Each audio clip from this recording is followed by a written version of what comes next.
యూఎస్ఏలో recent time లోపల Indian students ఎక్కువగా చనిపోవడం చూస్తున్నాం. దానికి వేరియస్ రీజన్స్ ఉంటాయి. అంటే కొంతమంది సూసైడ్ చేసుకోవడము, యాక్సిడెంట్స్ అవ్వడము.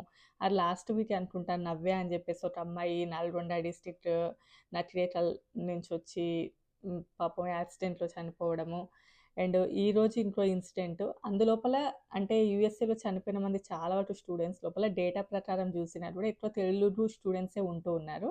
ఈరోజు జరిగింది కూడా చాలా సాడ్ ఇన్సిడెంట్. మే 29థ్ Anoop Roop Reddy 22 years university of North Texas లోపల మాస్టర్స్ చేశారు. అండ్ అతను కూడా నల్గొండ డిస్ట్రిక్ట్ నుంచే. తెలంగాణ నల్గొండ డిస్ట్రిక్ట్. అఫ్‌కోర్స్ మనది కూడా దానికి దగ్గరలోనే. చాలా మందికి తెలిసే ఉంటది నల్గొండ డిస్ట్రిక్ట్. పాపం ఆ అబ్బాయిది చాలా అంటే హీరో లాగానే అనుకోవచ్చు మనం. అంటే కొంతమంది వాళ్ళ యొక్క ఫ్రెండ్స్‌ని సేవ్ చేయడానికి వెళ్ళి ఈ అబ్బాయి చనిపోయాడు. వాళ్ళని సేవ్ చేశాక ఈ అబ్బాయి చనిపోవడం జరిగింది. సో, ఇంక ఇక్కడ ఏం జరిగిందంటే టొలాండో రిజర్వాయర్ అండ్ అది టెక్సాస్, లూసియానా బార్డర్‌లో ఉంటది అని చెప్పి. అండ్ అక్కడికి ఫ్రెండ్స్‌తో పాటు ఎళ్లి అండ్ ఆ ఫ్రెండ్స్ లోపల మేబీ అదే స్విమ్ చేస్తున్న టైం లోపల వాళ్ళని రెస్క్యూ చేయబోయి ఈ అబ్బాయి వాళ్ళని కాపాడిన తర్వాత మనకి ఇక్కడ యూఎస్ఏలో ఏంటంటే ఎక్కువ ఫిషింగ్ చేస్తూ ఉంటారు కదా! సో, ఆ వైర్స్ ఏంటంటే అందులోపల తెగిపోయి పడిపోయి ఉంటాయి. సో, వాటిని అవొచ్చి ఆ అబ్బాయి కాలికి చుట్టుకోవడం వలన వాటిని అంటే ఇలా అవి తీసుకోబోయి ఆ తర్వాత వాటర్ ఫ్లో బాగా ఎక్కువ అవ్వడం వలన అలానే కొట్టుకొని పోయి చనిపోయాడు అని జెప్పేసి. ఇది విన్న తర్వాత చాలా బాధ అనిపిచ్చిండే.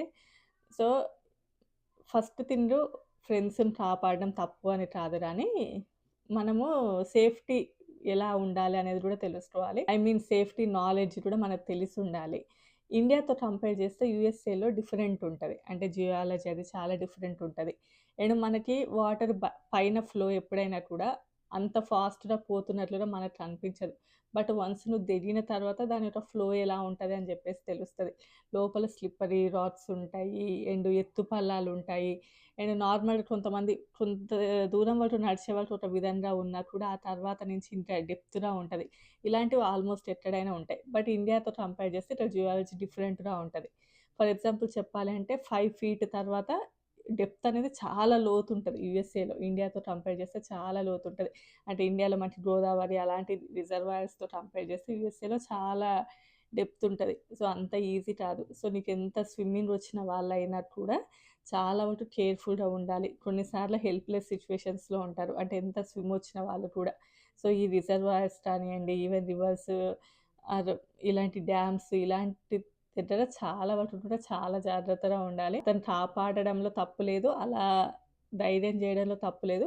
బట్ మన యొక్క సేఫ్టీ కూడా మనం చూసుకుంటే బావుంటది. సో, అది చాలా బాధగా అనిపిచ్చింది. సో, యూఎస్ఏలో ఫస్ట్ ఎవరైతే అలా లోపలికి వెళ్ళేసి, అలా ఎంజాయ్ జేయాలి అని అనుకుంటున్నారో చాలా వరకు కూడా కేర్‌ఫుల్‌గా ఉండాలి. సో, ఇంక ఈ సమ్మర్ స్టార్ట్ అయింది కాబట్టి ఇప్పటి నుంచి ఇలాంటివి మేబీ ఇంకా వింటూ ఉంటాము. ఎందుకంటే ఈ సమ్మర్ స్టార్ట్ అయిందంటే చాలా వరకు అందరూ కూడా యూఎస్ఏలో పెద్దగా ఎక్కువగా చూసేవి ఏంటి ఉంటే వాటర్‌కి సంబంధించినవే ఎక్కువగా ఉంటాయి. ఈవెన్ ఫ్లోరిడా ఏ ప్లేసెస్‌లోనైనా కూడా ఈ వాటర్‌కి సంబంధించినవి ఉంటాయి కాబట్టి చాలా వరకు కూడా కేర్‌ఫుల్‌గా ఉండాలి. అండ్ ఫస్ట్ థింగ్ ఏంటంటే అక్కడ ఎవరైతే ఎమర్జెన్సీ సర్వీసెస్ ఉంటాయో వాళ్ళకి ఇమ్మీడియేట్‌గా కాల్ చేయడము. ఏదో ఫ్లోటింగ్ ఆబ్జెక్ట్స్ ఏవైతే ఉంటాయో వాటిని వేయడము. అండ్ రెస్క్యూ టీమ్స్‌కి అలర్ట్‌మెంట్ ఇవ్వడం. సో, ఇలాంటివి చేస్తే బెటరు. సో, మీ అంతలో మీరు దూకేసి కొంచెం ఇబ్బంది పడడం కంటే కూడా మీకెంత స్విమ్ వచ్చినా కూడా కొన్నిసార్లు చెప్పా కదా! హెల్ప్‌లెస్ సిట్యుయేషన్స్ లోపలికెళ్ళిపోతారు కాబట్టి తప్పకుండా కేర్‌ఫుల్‌గా అయితే ఉండాలి. సో, జస్ట్ నాకెందుకో ఇది షేర్ చేయాలనిపించింది. అండ్ లాస్ట్ టైమ్ ఒక ఇన్సిడెంట్ చెప్తాను. ఫ్లోరిడాలో జరిగింది. ఇండియా నుంచి హెచ్-1బీ వీసా మీద వచ్చారు. ఆల్రెడీ 3 ఇయర్స్ బ్యాక్ ఒక వీడియోలో కూడా మీతో షేర్ చేశా. వాళ్ళు హెచ్-1బీ వీసా మీద వచ్చారు. ఫ్లోరిడా లోపల చాలా వరకు బీచెస్ అలాంటివి ఉంటాయి కదా! అనుకోకుండా వెళ్లారంట. అప్పటికి మనకి యూఎస్ఏలో ఏంటంటే ఏదైనా కూడా ఆహ్, టొర్నాడోస్ ఇలాంటివి వస్తూ ఉన్నప్పుడు మనకి ఎమర్జెన్సీ అలర్ట్‌మెంట్ ఉంటది. ఆల్మోస్ట్ అందరి ఫోన్స్‌కి వస్తూనే ఉంటది. వాళ్ళకి వచ్చిన కొత్తలో అవన్నీ తెలీదు. జస్ట్ ఎంజాయ్ చేయాలి. అటెళ్ళాలి, ఇటెళ్ళాలి. వచ్చిన కొత్తలో చూడాలి అనేది కొంతవరకు ఉంటది కదా! అలా వెళ్లారంట. అప్పటికి ఎమర్జెన్సీ‌గా వెళ్ళకూడదు అని జెప్పేసి గూడా ఉన్నది. బట్ వాళ్ళు వెళ్ళిన తర్వాత అనుకోకుండా ఫ్లో రావడము ఒక బీచ్ లోపల. అతను వాళ్ళ అబ్బాయి ఎవరైతే ఉన్నారో ఆ అబ్బాయి ఆ వాటర్‌లో కొట్టుకొని పోవడం. వాళ్ళ ఫాదర్ అది జూసి అతనికి హార్ట్ స్ట్రోక్ వచ్చి చనిపోయారు. మేబీ మీరు 3 ఇయర్స్ బ్యాక్ ఫ్లోరిడాలో వాళ్ళ ఫాదర్ చనిపోయారు. పాపం ఆ అబ్బాయి మొత్తం వాటర్ మింగేసి ఆ అబ్బాయి హాస్పిటల్‌లో ఉన్నాడు. వచ్చినటువంటి వితిన్ 1 మంత్‌లోనే ఇది జరగడం. సో, అది గూడా చాలా వరకు సాడ్ న్యూస్. ఆ తర్వాత ఇంత గోఫండ్‌మీ అని జెప్పేసి మనీ కలెక్ట్ చేయడము, ఆ తర్వాత ఆ బాడీని ఇండియాకి పంపీయడము, ఆ అబ్బాయి ఇక్కడ యూఎస్ఏలో ట్రీట్మెంటు చాలా పెద్ద సో, అంటే ఆఫ్‌కోర్స్ మనకు తెలీదు ఎప్పుడు ఏది జరుగుతది అనేసి గానీ, జస్ట్ కేర్‌ఫుల్‌గా ఉండాలి. ఎస్పెషల్లీ వాటర్ విషయంలో. చెప్పా కదా! ఇండియాతో కంపేర్ చేస్తే డిఫరెంట్‌గా ఉంటది. సో, వెదర్ సిట్యుయేషన్స్ చాలా డిఫరెంట్‌గా ఉంటాయి. ఎప్పుడెలా ఉంటదో తెలీదు. వితిన్ మినిట్‌లోనే పవర్ పోతది. అండ్ ఆఫ్‌కోర్స్ వాళ్ళు చాలా వరకు కేర్‌ఫుల్‌గానే ఉంటారు గానీ, తప్పదింకా. యూఎస్ఏలో వాటర్ ఫ్లో ఎలా అంటే, ఇప్పుడు 5 ఫీట్‌కి 15-20 ఫీట్ లోతుంటది. సో, అంత డిఫరెన్స్ ఉంటది. మన ఇండియాలో ఏంటంటే, అంత డిఫరెన్స్ ఉండదు. ఇక్కడ ఎక్కువ లోతుంటది. సో, కేర్‌ఫుల్‌గా అయితే ఉండాలి తప్పకుండా. మంచుల మీద నడవడాలు, సరే అదంతా వేరే స్టోరీ లేండి. అండ్ ఈ అమ్మాయి కూడా నవ్య అని జెప్పేసి ఒక అమ్మాయి పాపం యాక్సిడెంట్‌లో చనిపోయింది కదా!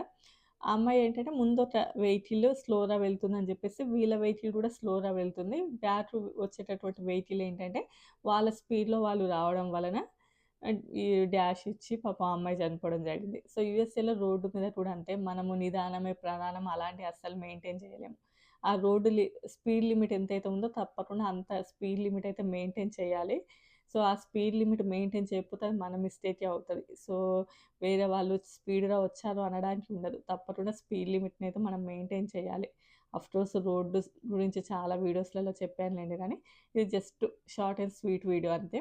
నా వీడియోస్ మీకు నచ్చినట్లు అనిపిస్తే లైక్ చేయండి, షేర్ చేయండి, సబ్స్క్రైబ్ చేసుకోండి. రేపు మరో మంచి వీడియోతో కలుద్దాం. Bye bye.